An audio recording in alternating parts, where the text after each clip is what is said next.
celebrating the power of possibility. Pilot Flying J and Halloran Hilton Hill present Anything is Possible. Today's guest,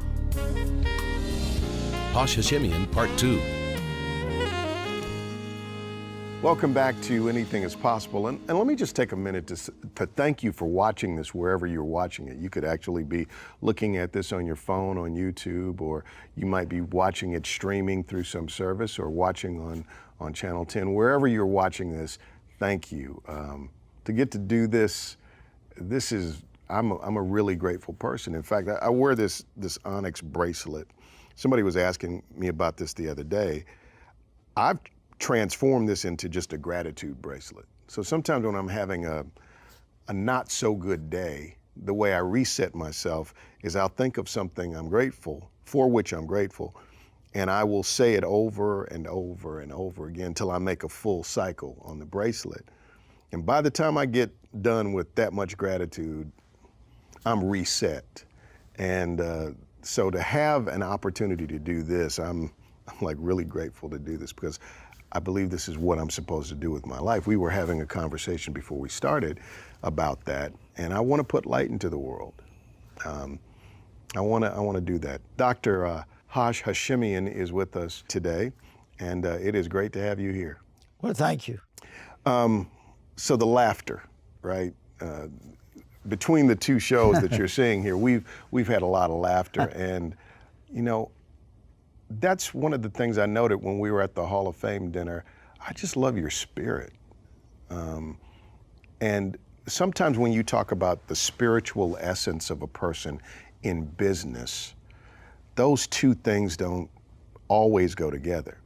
Because you talk profit and loss, you talk projections, you talk capitalization, you talk numbers, you talk the science of your business, but the culture of a business is what makes it go. And people like to be involved in something that's going somewhere. People also like to be called to be great. I was telling my son this in a recent conversation. He has really high standards in what he does. He's a violinist. And I said, son, low expectations are an insult. High expectations are a compliment. So if somebody has low expectations of you, if you do a half good job and they just kind of go, that's okay, it means they don't expect more out of you. That's a very good point. Yeah. And you said you have very high standards, but you have great humor. What does your company do? My company is in a business of testing the control systems of nuclear power plants. So what we do is, we are like a doctor that looks at your heart rate and measures your temperature, looks in your eyes, do an EKG on you, and make an assessment of the state of your health. We do the same thing on a nuclear power plant. And you do it all over the world? We do it all over the world. There is 100 nuclear power plants in the United States. We do all of them. And whoa, let me make sure I heard you correctly. There are 100 nuclear power plants in America. You are over the testing of all of them? Of all of them. So wow. That's our U.S. business. But the United States companies have built nuclear power plants in other countries, such as Spain, such as South Korea, such as Switzerland, and other countries. So almost all of the ones that are U.S.-made nuclear power plants in other countries, we also do them. Our single largest customer is a plant in London, England, which was built by Westinghouse. And we are in and out of that plant a lot. Why do you think your company would corner that much of the business? What is it about what you do? A, do you do something that's so specific or patented that you're the only one that can do it? Or are you just so reliable and so good that your customers prefer you? And why don't we do this? I want to take a break as you think about that. But I want to know why. Because to do all of the U.S. plants and to have the dominance you have in your industry owes to something. And I want to figure out, I want to kind of decode and deconstruct that. Very good. All right, we'll do that in just a moment. You're watching Anything is Possible, because it is. Possibility powered by Pilot Flying J, Covenant Health, Home Federal, and the Knoxville News Sentinel. Coming up. First of all, I really feel privileged to be in the United States and be a citizen of America, that's for sure. But opportunities, I mean, anybody can do anything in this country. You know, I sometimes see people who even without education, just by hard work, have made it here so well. Welcome back to Anything is Possible. Dr. Hashemian is with us. 3 PhDs. That still knocks me out that you started that at 50 and kind of did them simultaneously. I would never want to play chess with you, right? Do you play chess, by the way? No, I don't. Okay. Oh. So this company, AMS, you guys, they do checkups on nuclear plants. Correct. Right? Correct. And there are 100 plants in the United States of America. You do all of those. But then as American companies build nuclear plants around the world, they've come to rely on you. There's a huge plant in London. You were just saying you spent a lot of time in that plant. Why you? Why your company? Well, what we do is a niche business. So, and we were lucky. And it comes out of what I did under Dr. Carlin for my master's degree. So that resulted in a technology that was approved by the U.S. Nuclear Regulatory Commission. And we were what is that technology?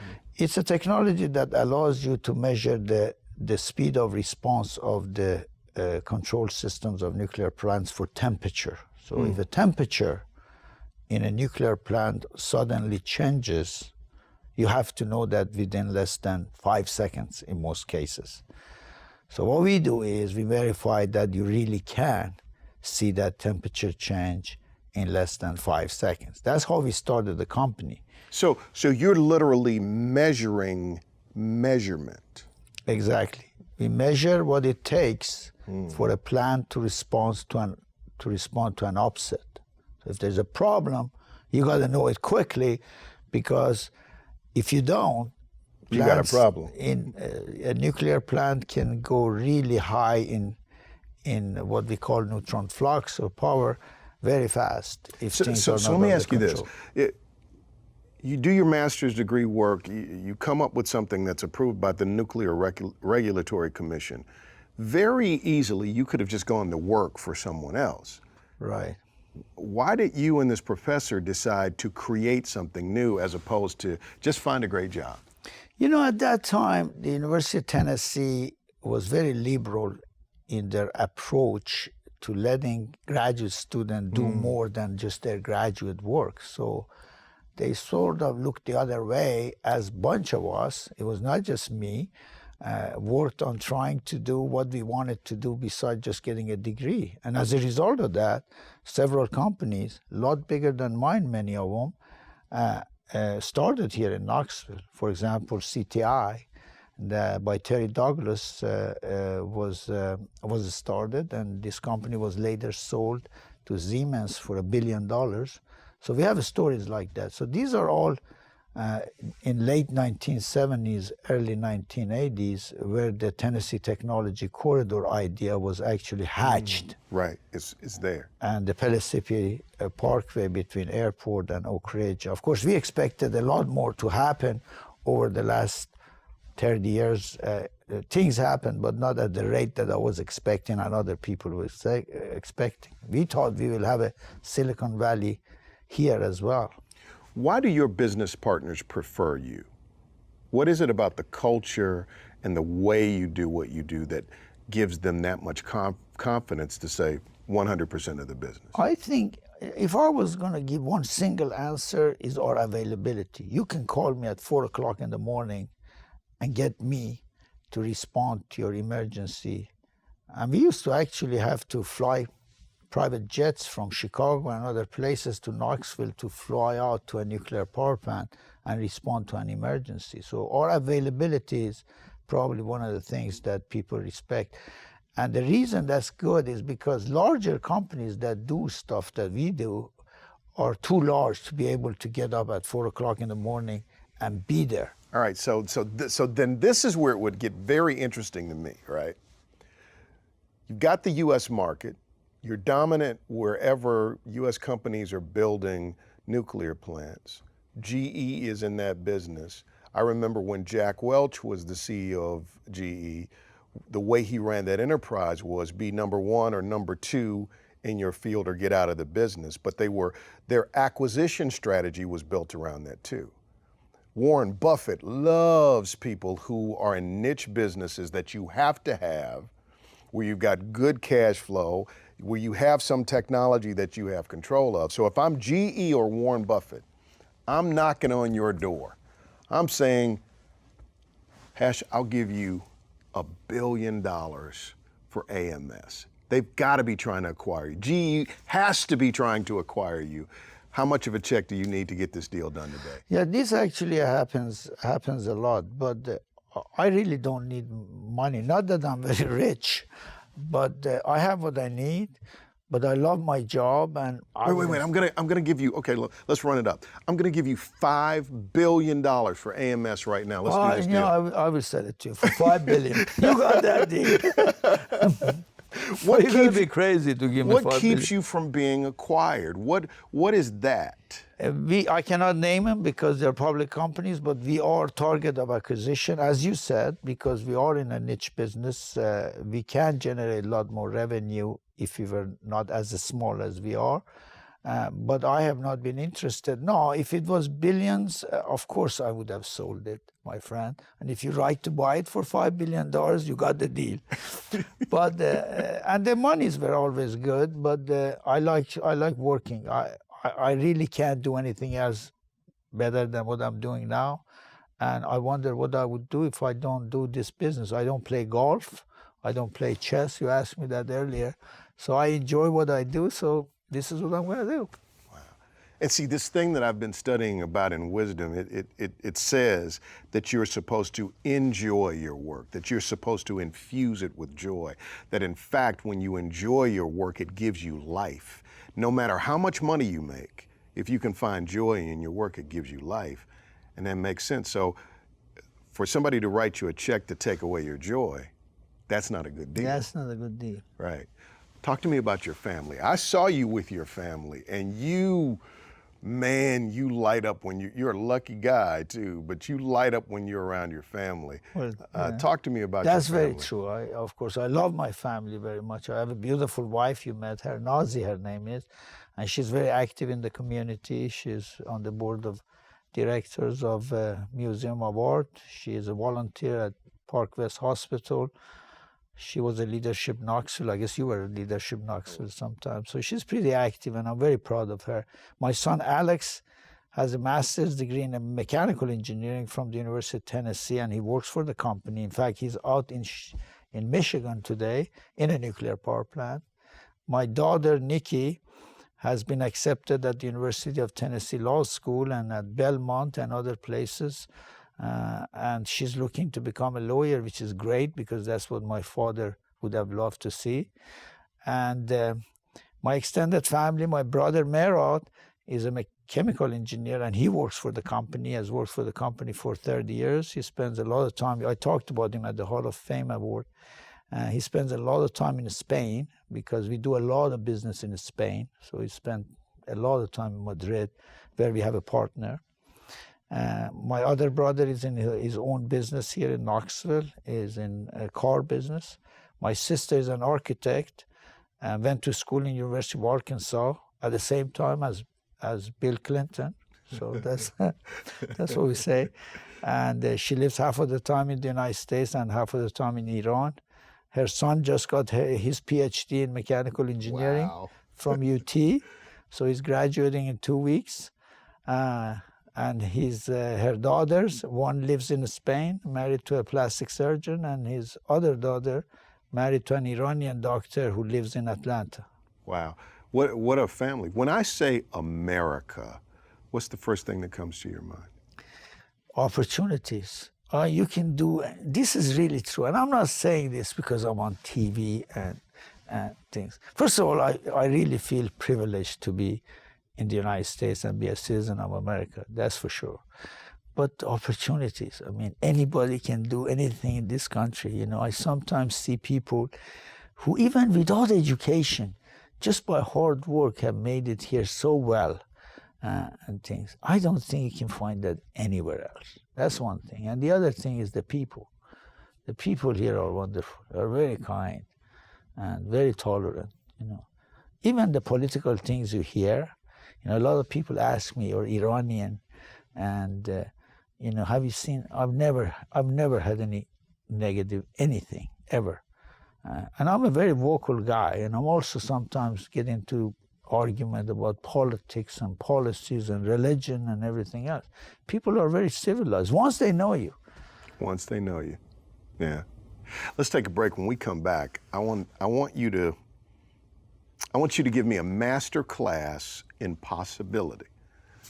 Halloran, here's how you maximize your life. Here's how you live your dreams. Here's how you create a well-lived life. We'll do that when we come back. Very good. You're watching Anything is Possible. I'm Halloran. I'm going to write this guy a check for $5 billion one day. And you got the company. We'll be back. Coming up, You got to have faith, man. You got to believe that there is somebody up there that you can rely on when you need things beyond your control.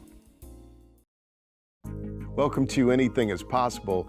I hope you've been enjoying this this two-part journey with Dr. Hashemian. 3 PhDs after 50. That's amazing to me, because I'm like, wow, I got my undergraduate degree and I need to go back to school. But thank you for being here today. Well, you're welcome. Thank you. Man, I love how much you enjoy life. It's truly inspiring. Teach me how to do it better. That's a good question. I didn't expect that. You know, what works for me is hard work. I mean, just stay at it. I mean, you got to have education. I mean, that's the thing. You got to be honest. People who think that business people have done it because there are trickeries and everything, that's not true at all. And you got to be honest. And you got to play by the rules. And you got to have education. And you got to work hard. What is it about education? Why do you say you have to have education? You know what? Nowadays, in my field, obviously, in engineering, I mean, you got to know the basics, or you really can't go much further. Now, if you don't have education, but you work hard, then you'll get somewhere with it.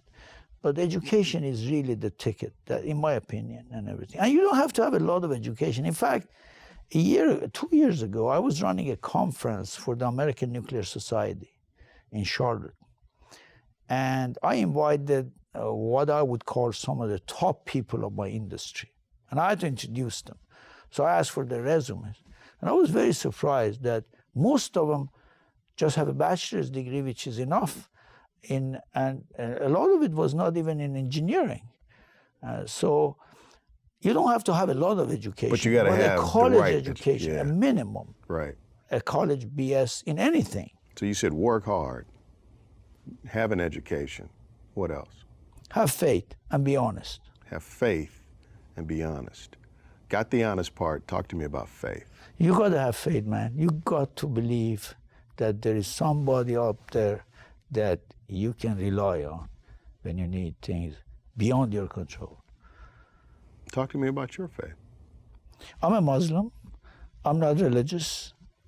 And my son tells me that I'm not a good Muslim either because I don't practice it, but I believe in God and I believe in religion.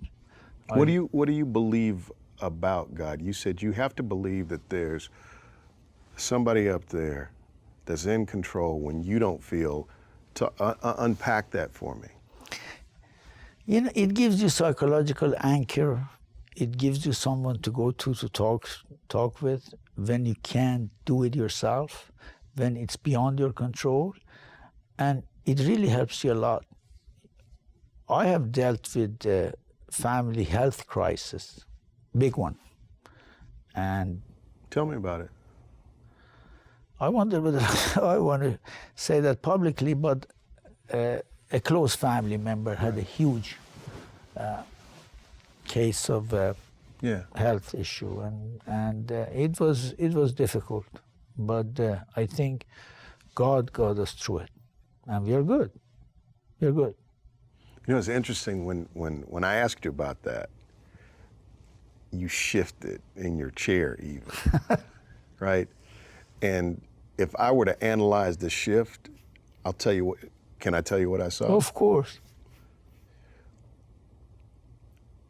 Uncomfortable moment, but you shift to push through it. Absolutely. It's And difficult. kind of a model, but like a model for your life. You get to a difficult patch in your life and you make the shift you need to make to push through it. Is that part of your recipe? Very well said. Very well said. Better than I could have ever said it myself. Yeah, it was very difficult, but that's where you need someone other than humans. Wow. I want to thank you for being here today. Of course. I mean, just an absolute inspiration. Let me say to you, don't you ever lose your joy. Like that is, your degrees are awesome, but the joy with which you live, that's even better. I agree. Because I think you have an opportunity to impact the world far beyond what you do by who and how you are. And I've talked to a lot of people. I've interviewed a lot of people. And you are a really special man. Well, thank you. And Thank you. I'm glad that you're here. And, you know, at some point, we've got to connect, and you've got to take me to your tailor. I will. All right, that's a deal. Thank you, my friend. Of course. Thank you. We'll see you on Anything Is Possible next time.